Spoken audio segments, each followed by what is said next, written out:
Hey guys, welcome to Celia's playlist. I am here today with Trey of Sin Seer. How you doing, Trey? Doing good. Thanks for having me. Of course, of course. So I know that we're going to talk. We're going to talk a lot and we're going to get into this, but for everyone to have context of you, can you tell me a little bit about your musical history and your project? I'm one half of a heavy metal group called Sin Seer. We started we started writing around 2015. We put out our first EP 2018, and we've been active ever since. Just a little bit around outside of the Austin, Texas area, and really it was just a little project really that kind of just slowly morphed and evolved into what it is today. So I think really it was in the beginning we were really just trying to put some music out just for ourselves, and it got such a strong reaction that we kind of just kept it going, and you know, as you know, as they say, the rest is history. So here we are. But yeah, it's pretty much just it. I mean, we're just two simple dudes who met in high school, loved heavy music, and just been rocking it ever since. Very cool. So I want to I have like multiple questions for you about heavy music like this because when we were making one of the playlists, one of your songs came on and we were like, we wish we know what this song was like totally about because Yeah, it probably has like this amazing story to it or this amazing like the lyrics or for yeah, instance, but like since it's heavy, it's very stylized. So right. like, can you tell me a little bit about what your music is about and where some of your inspirations come from? Well, so I grew up listening to a lot of the bands from the new metal area. So bands like Korn, Slipknot, Mudvayne. A lot of those guys were very transparent with the way they wrote.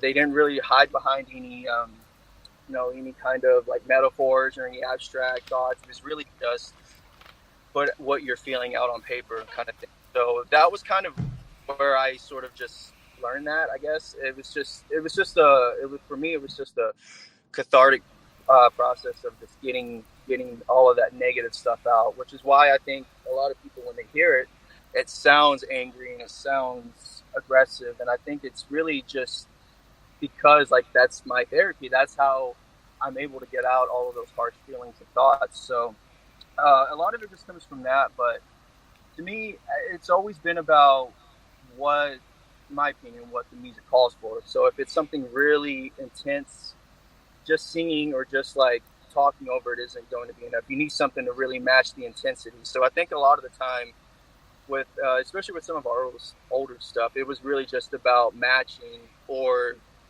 more or less harmonizing with what was going on. So that was kind of the whole idea behind that. But yeah, it's just really just been just at this point, it's just autopilot mode. Once I hear the song, it just I kind of go off in my own little world. So it's just it's just been a slow evolution into what it's become. I think it's really cool that you kind of made the point that like, yeah, it sounds aggressive, but this is the way that you work through things. This is your therapy. Like, like I feel like that's one of the reasons why like, you see all these big like heavy metal dudes at the show and they're the nicest people that you're going to ever meet Yeah, because like the way that they're getting their frustration out is through music and not through something that would be like, actually like I don't know, heavy and violent sounding. yeah. And I think that's for a lot of us. That's what heavy music has been. It's been a saving grace for us because I know for me, if I didn't have, especially Korn. Korn is my absolute favorite band. If I didn't have Korn in those early years, I really don't know what I would have done to myself, or it's kind of scary when you think about things like that. But it really does help to have something there to go to. And I grew up a real isolated kid, so like if I couldn't go to anybody, I could always go to my music. I could always put on a CD, and it would make me feel better. So I think that was just naturally where all of that stuff came from, really. I understand because that's kind of what content created, like making things like this, like is for Yeah, me. Like it's a place where I can talk about the things. Like we're talking about finding a place to put, I guess, your energy. yeah, Essentially, like that's not something that I talk about on a daily basis, but like I right. could talk about that on the internet, and the internet will always listen to me. But Yeah, like I might not be able to find someone to talk about it here every day with. So it's an interesting and like a different way to like obviously do that, but like you found music, I found this, and it's something that people can find an outlet for. Like they can find an outlet for their feelings and they can find an outlet for their thoughts. So I'm glad that you found one. Yeah, yeah. I don't really know what else I could. I mean, that's the thing too, that you always, for a lot of people, you gravitate towards what you're really good at, and I wouldn't personally say I was ever really good at this. Everything I've done at this I point, think he's pretty good. everything I've done at this point, I just had to really practice and rehearse and get to this, you know, because to me, I don't think it's talent. I truly feel like it's just hard work. And again, it's not me like patting myself, but like, no, I just really feel like I personally, because Cameron is such a great songwriter, he's so good. I really feel like I kind of have to prove myself almost like every single time when a song comes out. So I think that kind of gives me the fire to sort of like really amp it up or to just really keep it interesting. So if I didn't have that, I mean, I don't, who knows, but yeah. Well, that's actually a very good segue. So tell me a little bit about writing with Cameron. Like, how do you guys collaborate together? So it's the strangest thing. Like I said, we've been friends since high school, and since high school, we have tried multiple times to get something going. So I joined my first band when we were like 16 years old, and at the time, I tried to really get him to join, and it just was one of those things where we were the older guys, they were the younger guys, and it just separate interests and whatnot. It just didn't work. And then a few years down the road, I joined another group, and again, same thing, but this time they were more closer to our age, but for whatever reason, it never happened. So after like about a year or two, Cameron ended up moving to Austin over here, and I followed him maybe about a year later. I'm actually over here in San Marcos, but it's maybe about an hour away, so it's not too far of a distance. But it was kind of just a thing that we were always really supportive of each other. We were always big fans. I've loved his music since the beginning, since the MySpace days. So that's how far we go back. He used to post his demos on the MySpace music players, and I would download every single one of them.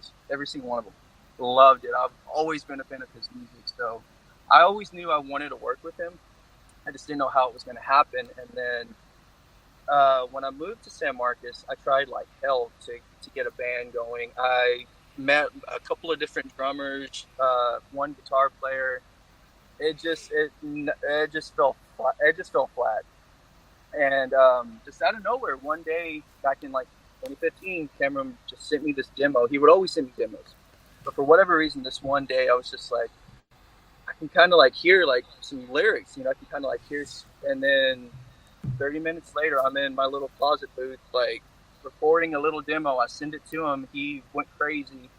And after that, we were just sending demos back and forth. And then about 3 years in, we're like, okay, I feel like we kind of have our footing here. We have an idea of where we want to go with our sound. Let's put it out there and see where it goes. So that's whenever we dropped Echoes of Eternity, our first one, and then just been off to the races ever since.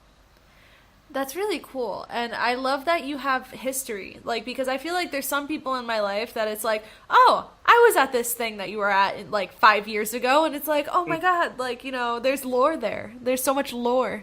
That we actually brushed up on this on our YouTube channel. We did a special, I guess, video or whatever for like each of our releases. So when Echoes of Eternity, when we did the re-release, we put out a special for it. And in the special, we actually, because this is what's crazy about it, me and Cameron actually used to live in the same small little town, and we actually which we didn't even realize that, back then.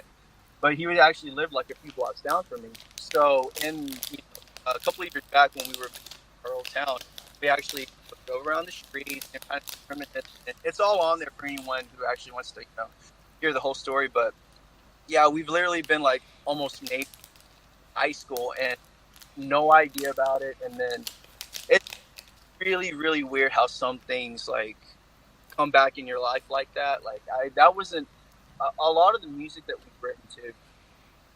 I've always been in a situation where like something's not going right, and then out of nowhere, Cameron's like, "Hey man, I got this new song. If you have anything to add to it?" I'm like, dude, exactly what I needed right now. So a lot of that's happened more often times than I can think of, but like it's just crazy how some things, because I'm not a big believer in like things happen for a reason. I mean, yeah, maybe sometimes, but there's so much craziness in the world. It's kind of hard to always believe in that. But the situations within our group, it just makes me believe like there almost is greater forces working for us. So I don't know, but either way, yeah, I'm just happy. I'm just happy, it all worked out the way it did. I'm glad to hear it because it sounds like a really good and healthy collaboration.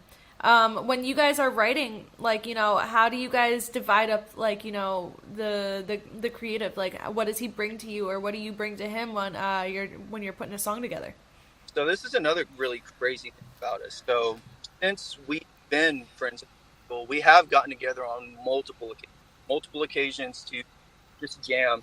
Just we set up Yeah. guitars. He has like a little drum machine or whatever, and we'll around. We have done that. I'm not even kidding. For like 3 or 4 years, like we were just even when I first moved to San Marcos, he would come over and we would just open jam and kind of see what we could make. And I tell you, not a single. We never could just retain a single song, a single riff. For whatever reason, it never worked out. And then when we started this, he more or less just recorded a full-fledged song. He's like, here, it's complete. Do with it what you can. So for whatever reason, that seems to be the only process that works for us. So the music that you hear, the music that everyone hears, Hmm. that's how it's given to me. It's complete by the time I'm ready to write lyrics to it. So it's just kind of like more or less just little exchanging notes back and forth. If he's kind of stuck on finishing a song, then he'll ask for my feedback. But more often than not, he'll just send it straight to me. So it's That's for awesome. whatever reason, that's the only way it works. That's the only way we've been able to really keep songs going. And I couldn't tell you why, but every single song that we produced, we were never in the same room together writing it. We were never in the same room recording it. It's always been a complete separation. But for whatever Mm. reason, that's what's worked for us. The years that we've tried to, it's just, I don't know. Again, I can't tell you why it works this way, but it does. So we've just never questioned it. So we just keep it keep it that way. Hey, as long as it works and it's doing a good job, it doesn't really matter as long as you're getting the result, right? If it ain't So, broken. yeah, it ain't broken. I wanna move a little bit forward in the conversation. I know that you guys have some music out, and I know that you guys have also embraced creating content. So can you tell me a little bit about, like, what people can find out there, and, like, why you embraced creating content? Well, I think just kind of rolling with the way things are going now. Albums really aren't the way they. So I think it kind of lends itself, especially independent us, to really just stick with focusing on one single or focusing on a couple of different singles and kind of just promote just little by little. And I think with social media and everything, there is a bit of a double-edged sword to it because you really can get a lot of eyes and ears on you, but the attention span is also like that. So if you don't have something to grip people within 10 seconds, you're going to have a really hard time. So I think for us, it was just sort of embracing all of the different changes that have been going on and kind of just sort of not following along, but sort of keeping that in mind, but also still doing our own thing because I feel like it's really important to keep your not your not like who you are, but personally, but like the persona of your group. Like you want to make sure that whatever it is that you're putting out is something that you can either back up or it's something that really speaks to your character, or like, oh, is this something that you would do, kind of thing. People that personally know you. You know what I mean? Like, because Mm-hmm. authenticity always sleeps through. You can always tell when someone's full of shit. You can always tell when someone's being, no pun intended, sincere about it. So I think it really just depends on where you draw the line. Really, some people are like, I don't want to touch social media. I don't want anything to do with that. Other people hit the ground running and do every single little thing they possibly can. Me, I always try to find a balance in between and kind of just follow along that. I think for us, it's more about kind of carving our own path. Obviously, that takes a lot longer, and you usually don't have as big of an audience behind you. But I feel like in the long run, that will benefit us, you know, more than just jumping into the latest trend of whatever's going on now. Trey, that is literally the ethos of what I talk about on my channel, like all the Oh, yeah. time. So I'm glad that that's the way that you guys are embracing things, because that's the way that, I think that is the most successful these days, because Yeah, people want to know people, and people want to know the people in the bands that they are listening to. So yeah, the fact that you are making sure that everything comes back to you guys is yeah. really important, and that's how you build and retain a very strong audience. So Yeah. I applaud you on that. Thank you. And I also think too, like I just remember when I was a kid, and like that's what's crazy. Like the kids nowadays, I mean, I don't want to sound like an old, but like they really do have it made so well, because I would have killed to have the platforms to like just deep dive into all of my favorite bands, find all these obscure interviews, all of these old live videos, music videos behind the scenes. Like it's just so amazing that like you can deep dive into anything like that.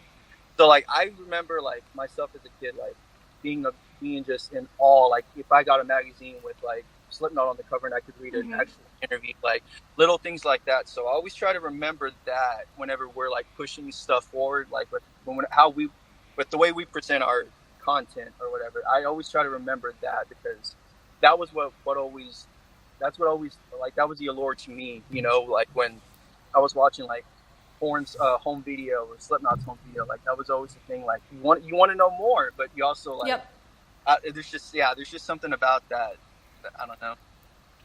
I think that's something that people forget often, because I was actually having these thoughts earlier, and I'm glad that it came up in one of the interviews, because like even though like you're making all of these videos and you're making all of these things and you're making all of these music choices, whether it's the albums, the singles, all of these like different things, Mhm.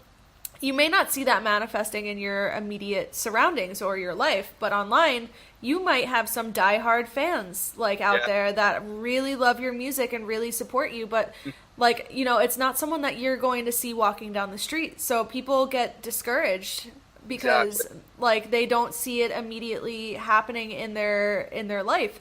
But I know, at least in my case, and maybe you can speak to this too, like, I committed to doing all of the things that I've been doing online, and I've been starting to see the changes, because Yeah, people see and talk about you in a different way when you're making things that are authentically you. absolutely. Yeah, and really a lot of it comes down to just really betting on yourself. You really have to invest everything. If you're going to go into something, you have to dive all into it. And people see that. People gravitate towards that because, like you said, like it people want something that they can relate to, especially like when you're watching these behind the scenes and all these videos. If you're like, oh, I think like that, or oh, that same thing happened to me. Like when you have those sort of situations, it brings you closer. So I think all of that, all of it is, yeah, all of it helps. I think in a way. 100%. So, I know that you guys are working on some things in the background. So, what do you guys have going on?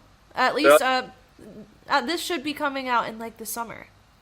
okay, so as of right now, we are in writing or recording our debut album, which it's slated to be titled Arrival, which is why we released our EP just recently called Departure, sort of a segue, an introduction Ah, to, I yeah, see.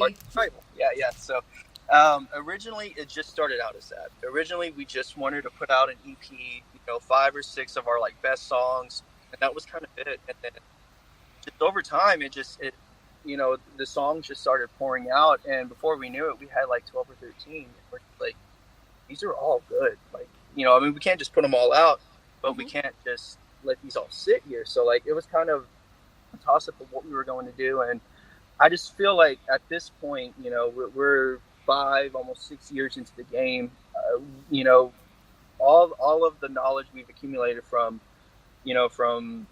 recording, from engineering, mixing, mastering, and now that we're actually going to a professional recording studio where we have an engineer at our disposal, where all of the anything that we want, we can just put it right then and there. So I think having all of that experience and everything has really led us to this moment. And it's led me to believe that we really can do this. We really can put out a noteworthy album. And to be honest, it's all consuming. Like this is literally the one thing, well, not the one thing, but it's one of the many things I think about every single day. I do not, there's not a day goes by that since we started this that I haven't thought about this album. So everything is, everything is being, looked through with the fine comb and everything. So like yeah, we're really I feel like we're really hitting a stride with our songwriting now more than ever. I know a lot of bands say that. A lot of bands are like, "This is the best stuff we've ever written," and I mean, it's cliche, but like I really do feel like we're so confident with what we're doing right now. I feel like we're finally finding our footing. We're finding who we are, like completely. And I think that's why it's appropriate that we've named it Arrival, because Arrival really is coming to this point where we realize this is who we are, this is what we want to do, and this is nothing is going to stop us. We've accepted this as who we are. So it's kind of more like a statement of that as opposed to like anything else. But that's the plan as of 2024 is getting this record out. So hopefully by the time your audience sees this, it should be either out or it's nearing completion. So yeah, we're very very stoked to get this up. Awesome. I'm really excited to hear it because like everything I've heard from you guys has been like, in my opinion, like up here. So like, with someone at your disposal, I can't wait to see the ideas that you guys are able to achieve with that. So I'm happy to hear that you're evolving. You know what I mean? And it's great too. I think having this engineer in particular, Chris, I want to give a little shout out. Chris Sincamani, he's out of Austin too. He's got his own little project and stuff going on too. But I feel like it was very important for me to find the right person to work with because prior to going to Spitshine Studios, um, most of the recordings we did, well, most of the recordings I did for my vocals were at my old recording studio, 1090 Studios, Mm-hmm. which is in Fort Lavaca, Texas, which is a little bit outside of Corpus Christi area. But I was for the first few years, I was always going over there, and um, well, the engineer that was assisting me was actually my other half that was helping me run that studio, Jonathan. Ah. So it was just like having my brother in the other room, just touching knobs for me and everything. So it was a very easy relationship to have. So when I met Chris, we got off to a pretty great start, but now I mean it's like every time I go in there, we're always cutting up, we're always shooting the shit, we're always just making ridiculous references to shit that neither one of us knows about. So the vibe is so great, and I feel like it's so comforting that when I go in there, if I do fuck up, like there's no pressure, there's no like I don't feel like I need to be on my best behavior. Like I feel like I can just be me. I can be free. I can be as crazy or as like doubt.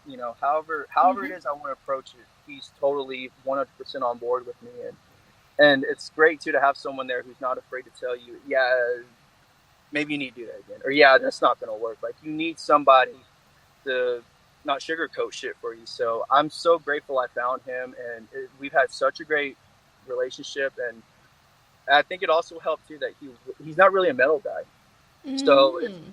hear you say that like because I know the song that we sent to you that actually was the very first song that Chris mixed and mastered for us. Oh, So cool. very interesting because I wanted an outside ear. I wanted somebody who wasn't necessarily a metal or hardcore guy because they're going to hear shit that we don't even listen for. Oh, yeah. Little nuances within the mix that kind of sit how they sit. Like you want someone different like that because as much as I love metal, the genre is pretty cut and dry. A lot of bands end up sounding like each other, and it's not even because of the way they play; it's because of their production.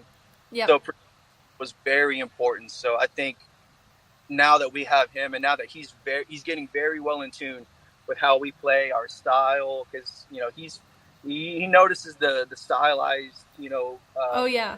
rhythms and everything. So he's very keen with that. So yeah, it's again we're firing on all cylinders here. It's like an all time high as far as like the morale with us. So we couldn't be more excited to get shit going.